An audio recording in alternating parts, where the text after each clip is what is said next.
તારી તાકાતનો ખોટો ઉપયોગ કર્યો. નાના પ્રાણીઓને ડરાવીને તેમનું જીવન મુશ્કેલ કર્યું છે અને તેમને માર્યા છે. હું તો તને પણ ખાઈ શકું છું, સમજી? મને જ્ઞાન ના આપ. હવે તને ખબર પડશે કે ડર શું હોય છે. આમ કહીને જલપરીએ પોતાની જાદુઈ લાકડી ફેરવી. ત્યાં તો સિંહ ઉંદર બની ગયો. એક જંગલમાં મિંકી હરણી અને મોટું હરણનું જોડકું હતું. બંને ખૂબ જ ખુશ હતા, કારણ કે આજે મિંકી હરણીએ એક બાળકને જન્મ આપ્યો હતો. બધા જાનવરો તેમની આજુબાજુ ભેગા થઈને તેમને ખૂબ જ અભિનંદન પાઠવતા હતા. મિંકી હરણી, તારું બાળક પણ તારી જેમ દોડવામાં સૌથી આગળ રહેશે. અમારા બધાની પ્રાર્થનાઓ છે. ત્યાં જ શેરસિંહનો અવાજ સાંભળી બધા જાનવરો એકદમ ડરી ગયા. ઊભા રહો, પિક્ચર હજુ બાકી છે મારા મિત્ર. તે મોટું હરણ પાસે આવીને બોલ્યો કે આજે બુધવાર છે અને મને હરણનું માંસ ખાવાનું મન થાય છે. તને ખબર હતી તેમ છતાં પણ મોટું હરણ, તું મારી પાસે કેમ ના આવ્યો? આજનો દિવસ મારા માટે સારો દિવસ છે. મને હેરાન ના કરશો. અમે પ્રાણીઓ તારાથી ડરીએ છીએ તેનો મતલબ એમ નથી કે તું અમારી સાથે કંઈ પણ કરીશ. અમારા જંગલનો રાજા શેર ખાન હતો, જેને જંગલની ગાડી ઉપાડીને લઈ ગઈ. તેની પાછળ તારો કોઈ પણ હક નથી કે તું અહીંયા રાજ કરે. એક મામૂલી હરણી થઈને આટલું દુસ્સાહસ? હવે જો હું શું કરું છું? અત્યાર સુધી તો હું મોન્ટું હરણને જ મારવાનો હતો, પણ હવે હું કહું છું કે તારો આખો પરિવાર મારો શિકાર હશે. આમ કહી શેરસિંહે હરણીની સામે જ તેના પતિ મોટું હરણને મારી નાખ્યો. આમ થતા જોઈ બધા જાનવરો તો ડરી ગયા અને હરણી ખૂબ જ દુઃખી થઈ ગઈ. તે આ સારું નથી કર્યું. ભગવાન આનો બદલો તારા સાથે જરૂર લેશે. ભગવાનની તો ખબર નથી, પણ હું મારા અપમાનનો બદલો જરૂર લઈશ. સિંહ આગળ થઈને હરણીના પગ ઉપર પંજો માર્યો અને પછી તેના નવજાત શિશુ પર. તે બંનેના ઘૂંટણ ઉપર ઊંડો ઘા થઈ ગયો. મારા બચ્ચાનો પગ! બધા જાનવર ત્યાં જ ઊભા હતા, પણ શેરસિંહને કંઈ પણ કહેવાની હિંમત કરતા ન હતા. આમ કેમ ચીસ પાડો છો? અત્યારે તો તમને ફક્ત અપંગ જ કર્યા છે, જેથી તમને યાદ રહે કે તમે એક દિવસ શેરસિંહ સાથે દુસ્સાહસ કર્યું હતું. યાદ રાખજે, જ્યારે તારું બાળક 2 મહિનાનું થશે ત્યારે તારી સામે જ હું તેની હત્યા કરીશ, જેમ તારા પતિની કરી છે. શેરસિંહ ત્યાંથી જતો રહ્યો. મિંકી હરણી પોતાના ઘાવ ઉપર ધ્યાન ન આપતા પોતાનું નવજાત બાળક અને પોતાના મરેલા પતિ ઉપર આંસુ સારવા લાગી અને દુઃખી થઈ ગઈ. સવારે જ્યારે મિંકી હરણીની આંખ ખુલી ત્યારે તેણે પોતાના બચ્ચાને જાગેલો જોયો, જે ખૂબ જ ઉદાસ હતો. લાગે છે તેને ભૂખ લાગી છે. તે બિચારી મુશ્કેલીથી ઊભી થઈ અને લંગડાતા ખાવાની શોધમાં નીકળી. ઘણું શોધ્યા પછી તેને લીલું ઘાસ જોવા મળ્યું અને તેને હાશકારો થયો. ચાલો, ઘાસ તો મળી, હવે તેને મુન્નુને ખવડાવી દઈશ. તેણે ઘાસ તોડ્યું અને મોઢામાં દબાવીને પોતાના ઘર તરફ નીકળી પડી. તેણે મુન્નુની સામે ઘાસ મૂક્યું તો તે મજાથી ખાવા લાગ્યું, જેને જોઈને મિંકી હરણીને રાહત થઈ. તેનું જીવન ઘણું મુશ્કેલ હતું, તેમ છતાં તેના બાળકના ઉછેરમાં કોઈ કસર ન છોડી. તેનું બાળક મોટું થયું હતું, પણ ચાલવામાં હજુ તે લંગડાતું ચાલતું હતું. આ જોઈ મિંકીને ખૂબ જ દુઃખ થતું, પણ તે કંઈ કરી શકતી ન હતી. મમ્મી, તમે મને કહ્યું કેમ નહીં? હું જ્યારથી હોશમાં આવ્યો છું ત્યારથી આપણને લંગડા જ જોયા છે.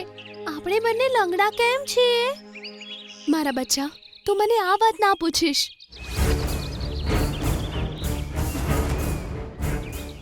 આને કેમ સંતાડે છે મારાથી?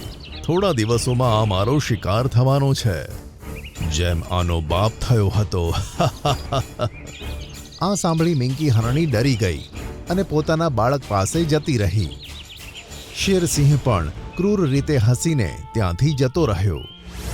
મમ્મી, આ સિંહ કોણ હતો અને તે આવી વાતો કેમ કરતો હતો? તું ડરીશ ના બચ્ચા, જ્યાં સુધી હું છું ત્યાં સુધી તને કંઈ જ નહીં થાય. હરણીમાં વિચારતી હતી કે 10 જ દિવસમાં હવે તેનું બચ્ચું 2 મહિનાનું થવાનું હતું. શેરસિંહ પાસેથી તે તેને કેવી રીતે બચાવશે, આ વિચારવામાં 10 દિવસ વીતી ગયા. સવાર પડતા જ મિંકી હરણીના હૃદયમાં બીક લાગવા લાગી. તે પોતાના બાળકને સૂતેલા જુએ છે. મને માફ કરી દેજે મુન્નુ બેટા, મારે જવું જ પડશે. આમ કહીને તે તળાવ પાસે ગઈ અને કિનારે ઊભા રહીને બોલી કે, હે ભગવાન, મેં મારા આંખની સામે મારા પતિને મરતા જોયા. હવે મારા બચ્ચાને મરતા ના જોઈ શકું. હવે તેના પહેલા હું જ પોતાને ખતમ કરી દઈશ. હું પાણીમાં ડૂબીને હમણાં જ આત્મહત્યા કરી દઈશ. ત્યાં જ પાણીમાં કંઈક હલચલ થઈ અને એક જલપરી પાણીમાંથી બહાર આવી. તેના હાથમાં જાદુઈ છડી હતી.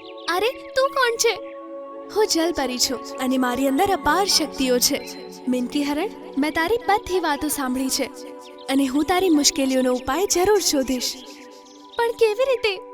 જલપરીએ જાદુઈ છડીને તેની ઉપર ફેરવી તો તેનો પગ એકદમ સરસ થઈ ગયો. અરે, મારો પગ તો સારો થઈ ગયો. તો પછી તું ખુશ નથી? મારા બચ્ચાનો જીવ જવાનો છે તો હું ખુશ કેમ રહી શકું? તું સમજી નહીં. મેં તારો પગ પણ સરખો કર્યો છે અને તને શક્તિઓ પણ આપી છે. તું તારા બચ્ચા પાસે જઈને તેના વાગેલા પગને ચૂમી લેજે. બધું સરખું થઈ જશે. આમ કહીને જલપરી પાછી પાણીમાં જતી રહી અને આ બાજુ હરણી પોતાના ઘરે ગઈ ત્યારે તેના બચ્ચાની આજુબાજુ ઘણા બધા જાનવરો હતા અને તે રડતું હતું. મમ્મી, તમે ક્યાં જતા રહ્યા હતા? હું તમારી રાહ જોઈને કેટલો રડ્યો છું, ખબર છે? મારા બચ્ચા, મને માફ કરી દે. મારાથી ભૂલ થઈ ગઈ. આમ કહીને મિંકી હરણી તેના બચ્ચા પાસે ગઈ. અરે મિંકી હરણી, તારો પગ સાજો કેવી રીતે થયો? મિંકી હરણી આગળ વધી અને તેના બચ્ચાના પગને ચૂમી અને તેનો પગ પણ ઠીક થઈ ગયો. અરે વાહ મમ્મી, હું સરખો થઈ ગયો. તે ઉછળવા કૂદવા લાગ્યું. આ ચમત્કાર જોઈને બધા જાનવરો તો ખુશ થઈ ગયા. અરે વાહ, આ તો બહુ સારું થયું. હવે તમે બંને અહીંયાથી ભાગી જાઓ. થોડી જ વારમાં શેરસિંહ આવવાનો છે. અરે ઊભા તો રહો, પિક્ચર હજુ બાકી છે મિત્ર. બધા જાનવરો તેને જુએ છે ત્યારે મિંકી હરણી બૂમ પાડે છે, ભાગ બેટા, ભાગ. આ સાંભળી બચ્ચું ભાગ્યું. તેની પાછળ શેરસિંહ પણ ભાગ્યો અને બધા જાનવરો પણ શેરસિંહની પાછળ ભાગવા લાગ્યા. થોડે દૂર ભાગ્યા પછી મુન્નુ તળાવના કિનારે ઊભો રહ્યો. શેરસિંહ પણ ત્યાં ઊભો રહ્યો. બધા જાનવર આ ડરાવના દ્રશ્યને જોવા લાગ્યા. થઈ ગઈ તારી પકડાપકડી ખતમ. હવે હું તને તારી માની સામે ખાઈ જઈશ. ત્યાં જ તળાવમાંથી જલપરી બહાર આવી ગઈ. બધા જાનવરો તેને જોઈને હેરાન થઈ ગયા. શેરસિંહ, તે તારી તાકાતનો ખોટો ઉપયોગ કર્યો.